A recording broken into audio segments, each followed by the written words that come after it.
Ja, herzlich willkommen zu einer neuen Ausgabe SE-Talk. Bei mir heute ein Interview mit EnWave. Wir haben im April dieses Jahres schon mal ein Interview gemacht, aber ich werde aus der Company nicht wirklich schlau. Es kommen laufend gute News, aber wenn ich mir dann das Ergebnis anschaue, dann ist das noch nicht das, was ich mir eigentlich erwarte, und deswegen bin ich gespannt.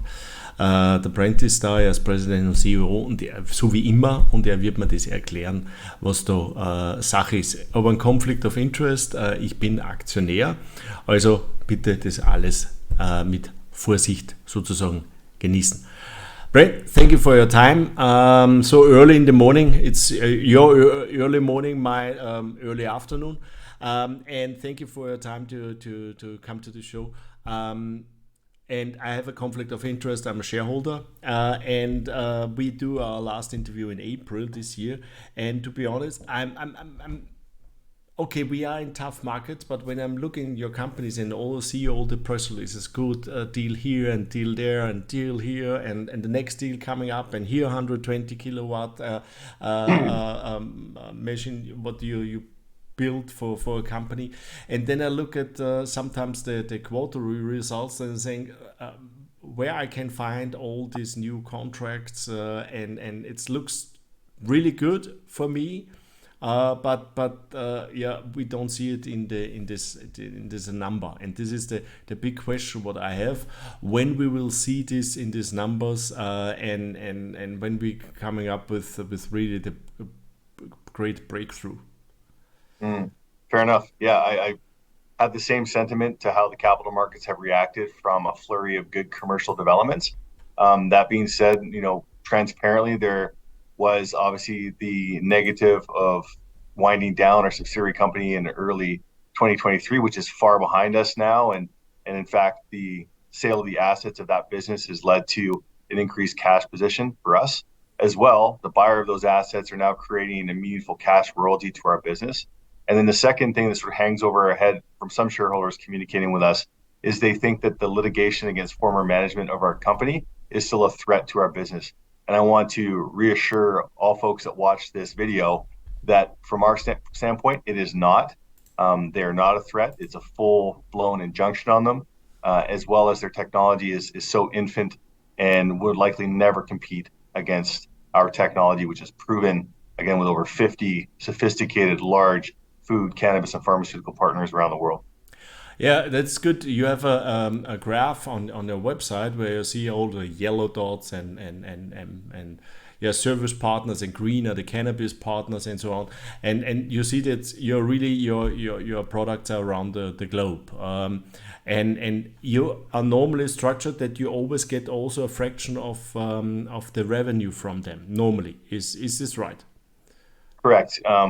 Every adoptee of our technology pays to us a royalty in one way, shape, or form, either a percentage of revenue, a fee per pound or kilogram of the product produced, or time-based usage royalty that is always quite meaningful for the large-scale machines. And over the past 12 months, from our current partners who have large-scale machines, we've seen growth across the board, and that should reflect in forthcoming royalty reports. And we also have another 5 large-scale machines coming online recently that we've just installed.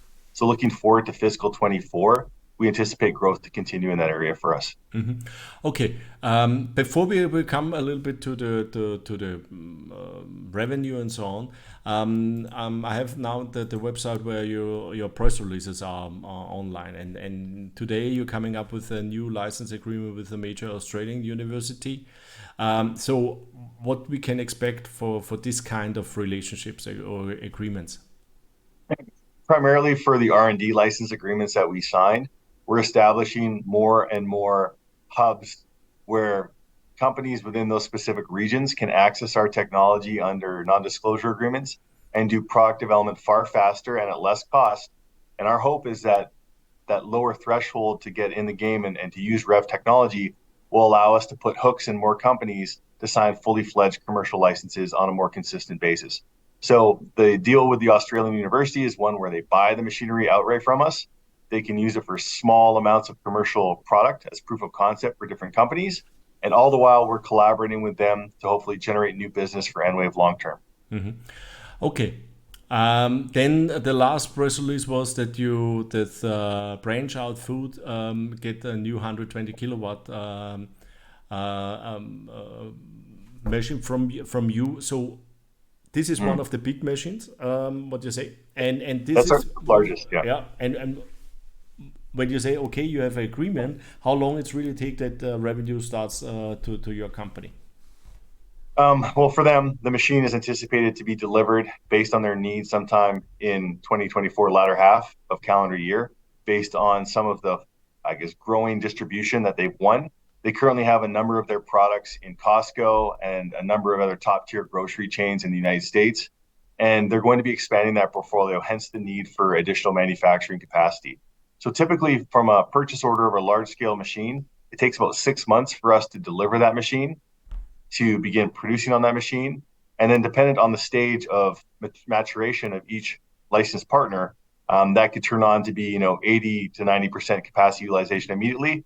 Or if it's a new partner, we tend to see more pragmatic growth. So 25% and then growing to 50% and 75%, all based on market demand of their said products.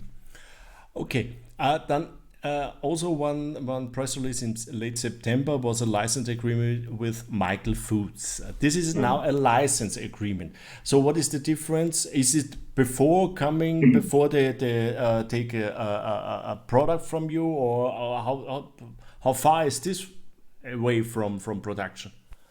I'm really pleased with the deal that we're able to consummate with Michael Foods, given they're such a huge player in the egg space in North America. And they're a subsidiary within the Post Holdings ecosystem, a very, very large CPG, consumer packaged goods company. And so they wanted to get the commercial terms in place, i.e. royalty amounts, machine purchase requirements, et cetera, in place so that when they do meaningfully commercialize these new products under development, that we don't have to go back to the table and negotiate. So at this point, they are working with the U.S. Armed Forces. They're also collaborating with some of our other partners to accelerate the commercialization of a variety of different egg-based, shelf-stable products. It's quite exciting. We're looking forward to the future of the Michael Foods relationship. But it's not immediately revenue. It's a agreement for the future. It is purchase of equipment, so revenue from the purchase of equipment. And in reality, we won't see royalties from them likely until sometime in the latter half of fiscal 24. Based on our understanding of what their plans are. Then you have an agreement also in September with a major pet treat company. What is this? Where are we going with that? Yeah. So immediately deployed one of our smaller batch units to accelerate product development. Prior to doing so, we did a number of different trials at our innovation center in Vancouver and had good success. Now they want to replicate that and do focus group work before launching the product in 24. They have a facility that they've already built, and they are going to make a decision on the large scale equipment that they're going to place in that facility sometime in, call it early calendar 2024. So this is a fast moving project, and we're hoping to get to a positive decision point with this group for hopefully large scale machinery in the first half of fiscal 24. Okay. And in August, there was also the on the food tech in India. So do you think India is a big market? We do. And if you look at our pipeline, we've got at least a dozen legitimate established consumer packaged food companies that are evaluating our technology, many of which have traveled again to Vancouver to meet with us. And we're anxious to sign deals and to deploy more of our 10 kilowatt machines to accelerate product development at each respective potential partner. So India is a massive opportunity for growth. Southeast Asia also for us. Our pipeline is quite robust with contacts in that area. So Philippines, Thailand, Singapore, etc. And then Europe, for me, is still quite an untapped continent. Given the market is so segregated and also diversified, the opportunities are there for the taking. Okay. Then I see a lot of other deals since our last interview. One of them is production of military. This is Bright Food sign. So what this mean? And This is Yep. a deal from June. So is this possible that we see then revenue in the first quarter of 24 or something? Or Calendar, yes. So fiscal year for us will be second quarter. But okay, the large scale machine that was purchased by Bridgeford through funding received from the U.S. Army, that 120 kilowatt machine will be installed in January of 2024, and then start producing immediately thereafter. And primary focus right now is on a cheesecake ration product to go into one of the packs for the U.S. Armed Forces. But there are many other industry opportunities for Bridgeford to capitalize on with this equipment. And so we should see royalties from Bridgeford within fiscal 24. okay. So normally from signing of a deal to revenue, it will minimum 6, more 9 to 12 months before we see this in the revenue.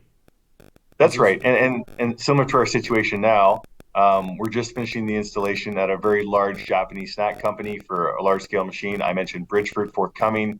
We had a large scale installation in Italy over the summertime. Dole started up just before the summer. So we have a number of these large machines that have just really come online and haven't yet seen the impact of the royalty generation from these machines on our financial results. And that's what we should see coming through Q1, Q2, as we go through fiscal 24. Okay, that is now a good switch over to the revenue from, this was your third quarter. This was, then you have not a fiscal year, you have a different... September 30th year end, yeah. Yeah. So, and for the first 9 months, the revenue is going up to 9.9 million, but you still have a loss on bottom line, and the most loss coming from the third quarter. That the revenue was 2.4 million, a little bit low, but when you look at the loss from continuing operation, it's nearly come all from the third quarter. So why was this quarter so low?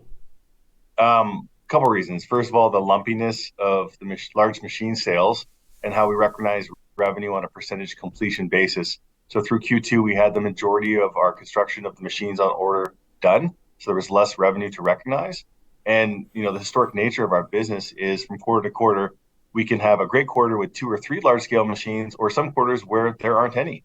And so it's the timing of those contracts, and of course, like I mentioned, the recognition of those revenue. Those would be that's a primary culprit for having a down Q3. As we move forward as a business, we're trying to stabilize more consistent reoccurring revenue through the royalty growth in our portfolio, as well through our toll manufacturing revenue, through our RevWorks business. And right now, again, we're working hard to try and consummate a couple meaningful contracts at RevWorks, which should then provide us with better stability quarter to quarter on baseline revenues, which I think will be important. From this 9.9 million, what we have so far for the first 9 months, what is really a recurring revenue, and what is from the machines is coming? Well, of the recurring revenue, it's basically the royalties that have been accumulated through 3 quarters. So I think somewhere in the range like 1.3 or 1.4 million to date, in that range. Moving forward through into Q4, which will publish in middle of December. So the full fiscal year numbers will come out in the middle of December. But that's where we're at. We should come in just under, under 2 million somewhere for royalty revenue right now. And then as we move into fiscal 24, as I mentioned, those other large scale machines just being commissioned and starting to be utilized should hopefully see the business go north of 2 million meaningfully for fiscal 24. Not including additional purchase orders that we anticipate from our pipeline. Okay. I remember me in the past, the cannabis was always a kind of really was high hopes on these markets. But it's especially when you look at all the investors that they are investing in the cannabis stocks, they know exactly that was not the best place to invest the money. But on the production side, it's all the companies are producing their stuff, but the price is going dramatically down. So is it still not a business, or is it still maybe a business in the future, or what do you think? I think it's definitely an opportunity for us in the future. I think currently there are still opportunities to pursue, and we do have discussions ongoing for more stable players in this particular vertical. But like the investors who invested into cannabis stocks and how we committed to a number of contracts with large scale cannabis producers, we were just like investors bewildered with the lack of performance. We had companies buying multiple large scale machines from us and never installing, never finishing the facilities to put the machines into. Completely ridiculous management. And for us, it was an opportunity in that we were able to buy some of those machines back for pennies on the dollar and then resell them as new to food manufacturers. So we made healthy margins on those machine strategic redeployments over the past 2 years. But I think if we look back at it, we would much rather see the cannabis market explode in a positive direction and be more stable so that we can continue to deploy these machines. At the point now, most of these companies are just trying to keep their costs as low as possible. They're very cash conscious in deploying for additional CapEx, especially if they already have existing drying rooms. That's sunk cost to them, and it's a hard justification to invest in a new piece of kit that has a payback of 2.5, 3 years when they don't even know if they're going to be around in 2.5 to 3 years yet, right? Yeah. You need to have stable profitability to ensure that. So longer term, I mean, we have the data, we have the experience, we know the technology works. There's a clear value proposition there, but it needs to be deployed to companies, like I said, that are going to be ongoing concerns. Okay. What maybe can be drivers for the share price? So for us right now, when we look at what we hopefully can accomplish over the next fiscal year, is large scale repeat orders from some of our marquee royalty partners who have already put product to market. Products are selling very well, which is increasing the demand for manufacturing capacities. There are several projects like this with meaningful names that could definitely accelerate royalty growth over the coming 12 to 18 months. That's the first thing. Second is entry into new food verticals. So historically, our royalty partners have primarily operated in the fruit and vegetable area or dairy area. What we're seeing now is, I mentioned Michael Foods earlier, new opportunities in the egg vertical, in the meat snack vertical, in the pet food vertical, and the seafood vertical to add on to those three sort of marquee areas that we've had success. So hopefully we'll be announcing more deals that will attest to that development and progress, which again broadens the application of our technology moving forward. I think the expense structure in our business is tight and it will remain to be tight. If we look at fiscal 23, we're trending towards positive adjusted EBITDA, not necessarily obviously a positive net income situation yet with the continuing operations, but on a cash basis, I think we're doing a good job of managing our business. And so those are a few things that I hope that our investors and folks that are considering investment can look to as they see the continued maturation and growth of EnWave. When I look at your balance sheet, you have 4.4 million cash on June 3rd, and no really liabilities. That's or not long term. That looks good. But is this cash enough to really come to the positive side, or do you think you need another private placement round? At this point, the cash that we hold is adequate to execute on the strategic plan that we have put forth for fiscal 24. Of course, you never know when opportunities can come about where a company that's attractive to consolidate into our technology suite becomes available. And in that case, you may need to secure capital in one way, shape, or form. There's nothing like that on the desk right now for consideration. So at this point, we're happy with our cash. There's no imminent private placement forthcoming from EnWave as of today. Mm-hmm. Okay, last question. When I look at the share price, it's really on the low end. So 29 cents today. Especially I feel the 5-year chart, we are on the bottom. Yep. Shareholder structure. Is there any reason, or is there really, and now tax loss selling season coming also, we should not forget in end of November, beginning of December, we have tax loss selling. Is there any reason why the share price is also in this area Do you know some groups they are selling and so on, or is this only a function of the market? We know exactly the market, especially in Canada and especially in Vancouver, stocks are not really in good shape at the moment.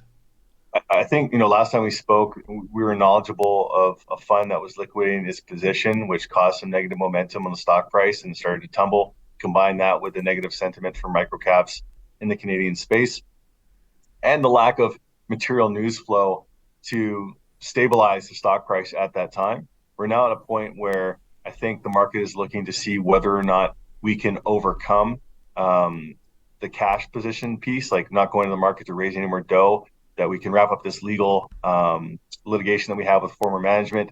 Once, it becomes clear that we're both stable from a cash perspective and we have a number of deals that have been secured and an expectation of cash collection through this fiscal, and we can get through this litigation and show that it really is more of an annoyance than anything material to our business, that those two things, I believe, will drive the stock price back where I think it should be, which is far higher than it is today. Mm-hmm. Brent, thank you for the update. Hopefully, we can do it in 3 or 6 months again, but with a much higher share price. Yeah. And when it's run all hopefully in the right direction. Yeah, thank you for your time. Good luck with all the new contracts. Bring in a new contract and hopefully we see then now really better times. Absolutely. Thanks, Joe. Thanks for your support. Thank you. Ja, war ein Update. EnWave, eigentlich kurz gesagt, ein Haufen News. Wirklich ein Haufen News, immer wieder neue Kontrakte, immer wieder neue Maschinen, die sie liefern, fürs Militär, für irgendwelche die größten Eierverarbeiter, die es gibt und so weiter. Also wirklich auch heute wieder neue News mit einer Universität in Australien. Das sind allerdings erst alles langfristige Projekte, die 6 bis 9, 12 Monate später erst Umsätze bringen. Zuerst, wenn sie eine Maschine kaufen, zweitens dann, wenn das Revenues-Sharing-Modell reinkommt. Bilanz eigentlich angeschaut, Bilanz ist eigentlich ganz gut, ganz fein eigentlich aufgestellt, Umsatzwachstum passt. Sie haben ihr zyklisches Business ja verkauft, das war ja das, was ein bisschen Problem mit Vergleichbarkeit ist. Das sieht man hier in diesem Business, was da dementsprechend, das fällt jetzt dann nachher raus. Und Cash haben sie noch genug, 4,4 Millionen. Er braucht kein weiteres Cash, sagt er, damit sie den Plan exekutieren können, das sie sich vorstellen. Wenn allerdings eine neue Firma kommt, die gut zu ihrer Technologie passt, zum Übernehmen, dann müssen sie wahrscheinlich zum Kapitalmarkt gehen.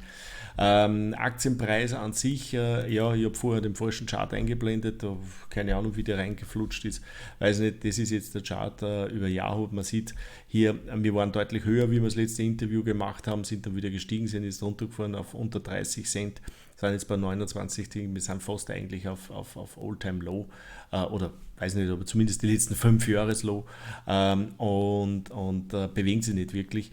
Die Aktie ist wirklich extrem billig. Sie haben natürlich ihre Probleme, wann haben sie das eine abgewöhnt, wann haben sie die Probleme, die sie mit dem alten Management gehabt haben, wann sind die gerichtlich gesettelt und wann zieht sich einfach dieser positive Trend dann durch, dass sie tatsächlich die Leute glauben, dass ihr Umsatzmodell, ihr Current Revenue Modell auch tatsächlich dann funktioniert. Und dann wird es natürlich schnell gehen, dann sind die 29 Cent natürlich auch schnell vorbei. Das kann allerdings noch 3 Monate dauern, 6 Monate dauern oder noch deutlich länger. Das werden wir erst dann rausfinden, wenn es dann soweit ist. Ja, aber es war trotzdem ein interessantes Update. Ich hoffe, dass Sie ein bisschen was gesehen haben, dass Sie wirklich extrem viele Deals machen.